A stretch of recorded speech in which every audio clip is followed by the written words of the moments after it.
मैं चंदेश्वर सर, आज का जो टॉपिक है आपके लिए, आज का जो क्लास है, आज का जो सेशन है वो टेंस के बहुत ही महत्वपूर्ण, बहुत ही important topic future continuous tense से लिया गया है। और यदि फ्यूचर कंटिन्यूअस टेंस की बात की जाए तो इससे रिलेटेड जितने भी टाइप के सेंटेंसेज होते हैं, जितने तरह के सेंटेंसेज होते हैं, उसके सिंबल, उसके स्ट्रक्चर और उसकी जो पहचान होती है उससे लेकर के और पूरा उसका स्ट्रक्चर जो है, जितने तरह के स्ट्रक्चर होते हैं उस सब को जानने वाले हैं, आप सीखने वाले हैं। तो निश्चित रूप से शुरू से अंत तक वीडियो में बने रहना है, आपको इस क्लास में बने रहना है। तो चलिए स्टार्ट करते हैं future continuous tense. Future continuous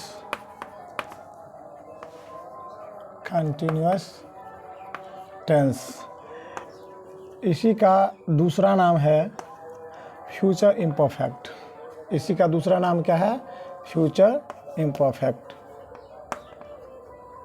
future imperfect tense. चलिए, तो सबसे पहले इसके जो सेंटेंस है, इससे रिलेटेड जो सेंटेंस है उसको देख लेते हैं कि किस तरह के सेंटेंस से जो है फ्यूचर कंटिन्यूअस टेंस से रिलेटेड होते हैं। वह पढ़ता रहेगा। आप अंग्रेजी सीखते रहेंगे।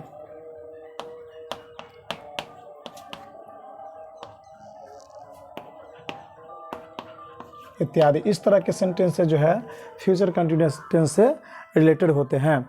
आप इसमें देख पा रहे हैं कि रहेगा, रहेंगे, रहेगी, ता रहेगा, ती रहेगी, ते रहेंगे, इससे जो एंड होने वाले सेंटेंसेज है उसको हम कहते हैं future continuous tense.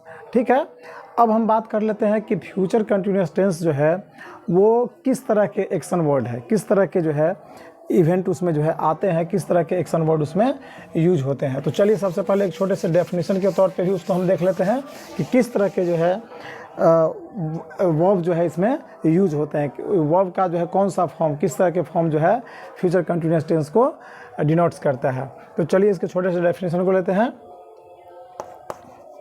The form of verbs, the form of the verb that or which denotes the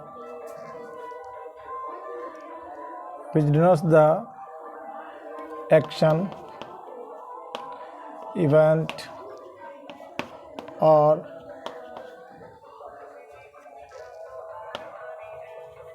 state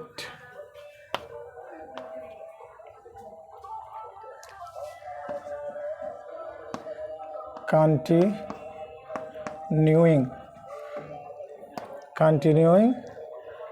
in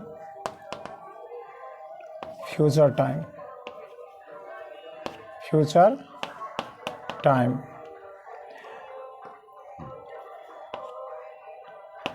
इसकी हिंदी को जान लेते हैं। वर्ब के वैसे फॉर्म, ये पूरा का पूरा टेंस क्या है आपको पहले से पता है कि पूरा का पूरा टेंस क्या है, वर्ब फॉर्म्स होते हैं।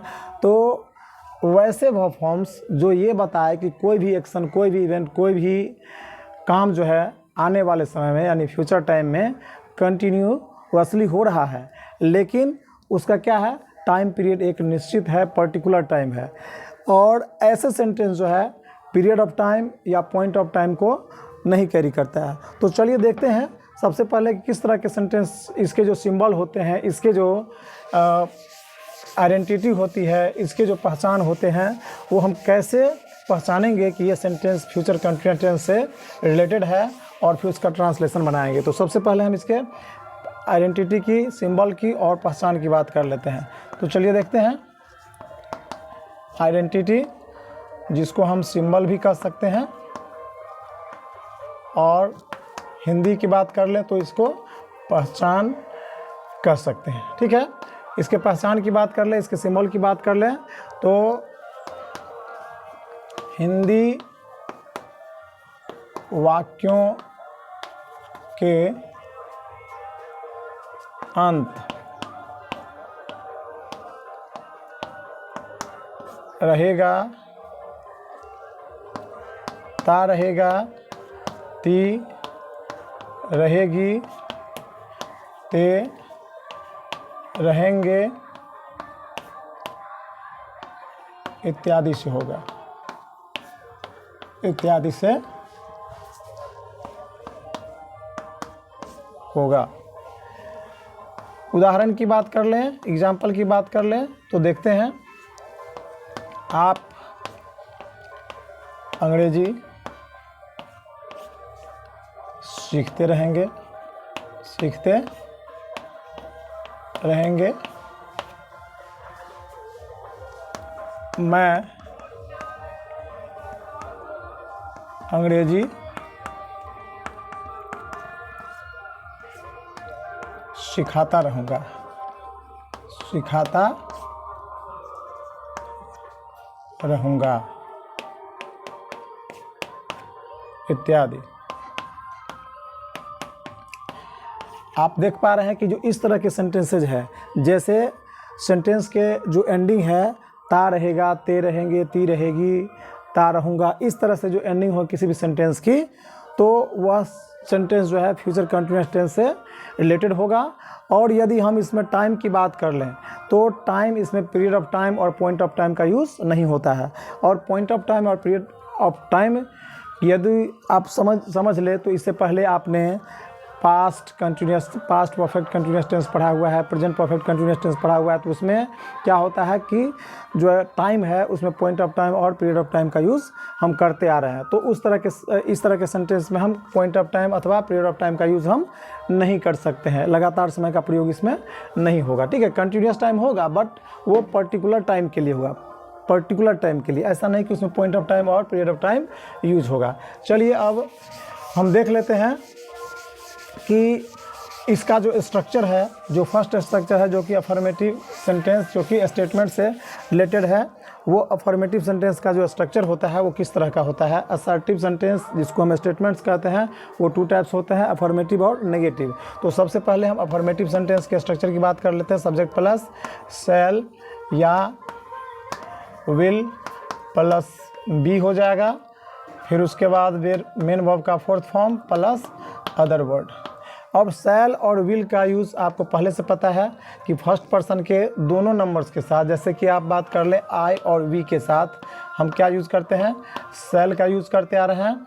और बाकी सभी के साथ, है ना, ये ऐसे लिख लें, बाकी सभी सब्जेक्ट के साथ, सब्जेक्ट के साथ क्या यूज़ करेंगे, विल का प्रयोग करेंगे, विल का प्रयोग करेंगे। ठीक है, तो आप देख पा रहे हैं कि शैल का यूज जो है हम आई और वी के साथ करते आ रहे हैं और विल का प्रयोग बाकी सभी सब्जेक्ट के साथ करते आ रहे हैं। अब एक बात और मैं फिर से क्लियर कर देना चाहता हूं कि मॉडर्न इंग्लिश जो है, जो मॉडर्न इंग्लिश है, लैंग्वेज हो, ग्रामर हो, उसके अंदर जो है हम आई और वी के साथ शैल का प्रयोग ही नहीं बल्कि सभी के साथ जो है हम क्या करेंगे, विल का प्रयोग करेंगे। किसका प्रयोग करेंगे, विल का प्रयोग। यानी इसका प्रयोग जो है बिल्कुल, जो मॉडर्न इंग्लिश में है बिल्कुल ही इसको हटा दिया गया, शैल का प्रयोग बिल्कुल ही जो है बंद कर दिया गया, इसका यूज़ जो है बिल्कुल नहीं होता है। हम कन्फ्यूजन में नहीं रहेंगे, बिल्कुल विल के साथ, विल का जो है प्रयोग हम सभी पर्सन, सभी नंबर्स के साथ हम करेंगे, कोई कन्फ्यूज होने की ज़रूरत नहीं है। चलिए इसके सेंटेंस की बात कर लें। आप अंग्रेजी सीखते रहेंगे, तो आप अंग्रेजी सीखते रहेंगे, आप अंग्रेजी सीखते रहेंगे, सीखते रहेंगे। चलिए इसको देख लेते हैं, क्या हो जाएगा। सब्जेक्ट क्या है इसमें, यू है, यू कौन सीखता रहेगा, आप सीखते रहेंगे, तो यू के साथ विल का यूज़ करेंगे। ठीक है, यू विल बी, नहीं, विल के साथ फिर क्या आ जाएगा, बी का प्रयोग करेंगे।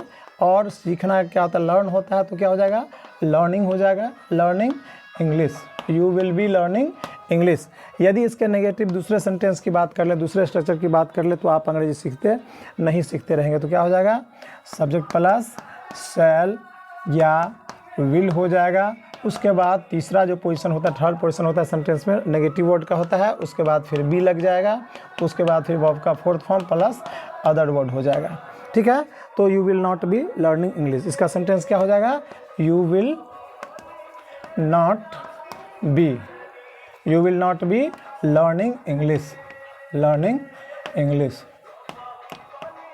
चलिए आगे, यदि हम थर्ड स्ट्रक्चर की बात कर लें, जो तीसरा जो फंडामेंटल स्ट्रक्चर है इसका, जो फ्यूचर कंटिन्यूअस टेंस का जो तीसरा फंडामेंटल स्ट्रक्चर है, वो फंडामेंटल स्ट्रक्चर क्या है, वो फंडामेंटल स्ट्रक्चर है शैल या विल का प्रयोग हम पहले करेंगे, उसके बाद सब्जेक्ट लगाएंगे, उसके बाद बी, उसके बाद वर्ब का fourth form plus other word. ठीक है, और लास्ट में क्या हो जाएगा, साइन ऑफ इंट्रोगेशन होगा। बिकॉज जो थर्ड जो स्ट्रक्चर होता है फंडामेंटल स्ट्रक्चर, वो इंटेरोगेटिव सेंटेंस से रिलेटेड होता है, तो इसलिए इसका स्ट्रक्चर इस तरह से होगा। क्या आप अंग्रेजी सीखते रहेंगे, तो क्या हो जाएगा, शैल और विल का यूज़ करेंगे। क्या आप अंग्रेजी सीखते रहेंगे, तो क्या हो जाएगा, विल का यूज़ पहले होगा, क्या होगा, विल, यू के साथ विल लगता है, तो यू विल यू बी, क्या हो जाएगा, will you be learning English, will you be learning English. ठीक है, तो इस तरह से हम यदि फोर्थ स्ट्रक्चर की बात कर लें, क्या आप अंग्रेजी सीखते रहेंगे, will you be learning English. यदि फोर्थ स्ट्रक्चर की बात कर लें, तो फोर्थ स्ट्रक्चर क्या होता है, क्या आप अंग्रेजी नहीं सीखते रहेंगे, क्या आप अंग्रेजी नहीं सीखते रहेंगे, तो इसका स्ट्रक्चर क्या हो गया, शैल या will plus subject plus not plus be plus verb का fourth form plus other word, और लास्ट में साइन ऑफ इंट्रोगेशन निश्चित रूप से होगा। ठीक है, और चलिए इसके सेंटेंस की बात कर लें, तो सेंटेंस क्या हो जाएगा, क्या आप अंग्रेजी नहीं सीखते रहेंगे, तो क्या हो जाएगा, विल यू, क्या हो जाएगा, विल यू नॉट बी, क्या हो जाएगा, will you not be learning English, will you not be learning English. तो आपने देख लिया जो फ्यूचर कंटिन्यूअस से रिलेटेड जो फोर जो फंडामेंटल स्ट्रक्चर्स है वो कौन कौन से हैं, और किस तरह से जो है एक ही सेंटेंस को सोचने के बाद, एक सेंटेंस को we have to think a single sentence and then make 6 types of translation in English. ठीक है, तो आप जो है क्या करेंगे, सबसे पहले यदि अब इसके बाद जो एडवांस जो इसके स्ट्रक्चर है, जैसे कि फिफ्थ और सिक्स्थ स्ट्रक्चर की बात कर लें, तो WH वर्ड जो है हम थर्ड के शुरू में लगा देंगे।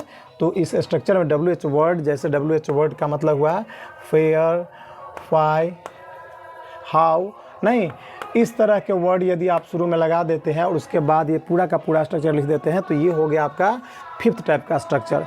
यदि सिक्स्थ टाइप के स्ट्रक्चर की बात कर ले, जो एडवांस स्ट्रक्चर होता है, वो क्या हो जाएगा, WH वर्ड से शुरू करेंगे और जो फोर्थ स्ट्रक्चर है उसमें क्या करेंगे, पूरा ऐड कर देंगे, तो क्या हो जाएगा, WH वर्ड वाले सेंटेंसेज हो जाके, जो कि इंटेरोगेटिव और इंटेरोगेटिव नेगेटिव, यानी उसको हम डबल इंटेरोगेटिव कहते हैं। जो फिफ्थ और सिक्स्थ टाइप का जो स्ट्रक्चर होता है उसको डबल इंटेरोगेटिव तो है ये इंटेरोगेटिव अफर्मेटिव और इंटेरोगेटिव नेगेटिव, और जो फिफ्थ हो जाएगा वो डबल इंटेरोगेटिव सेंटेंस हो जाएगा WH वर्ड का, नहीं अफर्मेटिव में, और जो सिक्स्थ हो जाएगा वो नेगेटिव में हो जाएगा। तो आपने देख लिया कि इस तरह के जो सिक्स्थ 6 का 6 जो स्ट्रक्चर्स है टोटल मिला करके, फंडामेंटल और एडवांस स्ट्रक्चर, वो आपको क्या करना है, स्टार्टिंग में तो याद कर लेना होगा, उसके बाद क्या करना है, आपको ट्रांसलेशन बनाना है। कैसे बनाना है, विदाउट पेन कॉपी जो है क्या करना है, आपको एक सिंगल सेंटेंस सोचना है। जैसे कि मैं बोलता रहूँगा, आई विल बी स्पीकिंग। शैल का प्रयोग आप बिल्कुल भूल जाए। मॉडर्न इंग्लिश में भी मैंने बताया कि मॉडर्न इंग्लिश में क्या हुआ कि शैल का प्रयोग बिल्कुल ही लोप कर दिया गया है, इसलिए उसको बिल्कुल यूज़ में हम नहीं के बराबर लाएंगे। ठीक है, और ग्रामर की बात करें तो ग्रामर में जैसे कि बता दिया गया है कि आपको आई और वी के साथ क्या करना है, शैल का यूज़ करना है।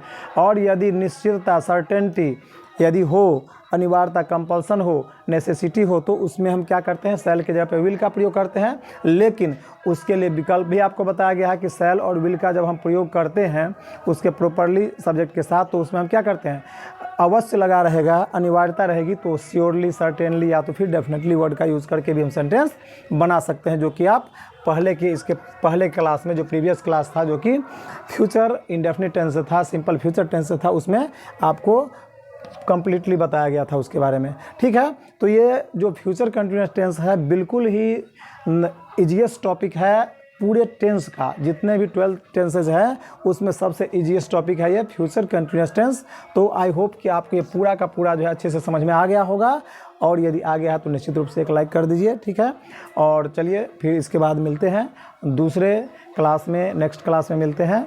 तब तक के लिए आई होप कि आप इस वीडियो को लाइक कर दिए होंगे। और चलिए अगले अच्छे टॉपिक के साथ, बिल्कुल इम्पोर्टेंट ग्रामर और मैथ्स के जो टॉपिक जो है आपसे यहाँ पे डिस्कस किया जाता है, और आपको यहाँ से जो है वो बताया जाता है कि किस तरह के जो है टॉपिक जो है आपको एग्जाम में आते हैं। ठीक है, और किस तरह से जो है आप पढ़िएगा, तो इसमें इंग्लिश हो या मैथ्स के जो बेसिक है, फंडामेंटल है, और बिल्कुल फंडामेंटल से लेकर के फिर हम एडवांस की भी बात करेंगे। और यही नहीं, आप मैथ्स का भी जो फंडामेंटल क्लास आप इस चैनल पे आप देख रहे हैं, इंग्लिश का भी फंडामेंटल क्लासेस ग्रामर से है, और लिटरेचर भी यहाँ से आपको मिलेगा। यहाँ से लिटरेचर भी आपको पढ़ाया जाएगा, बताया जाएगा, जैसे 10th का है, 12th का है। ठीक है, तो इसी तरह से आप जो है कंटिन्यू जो है वीडियो को देखते रहिए, क्लास को जो है पूरा शुरू से लेकर अंत तक क्लास में बने रहिए। ठीक है, चलिए धन्यवाद।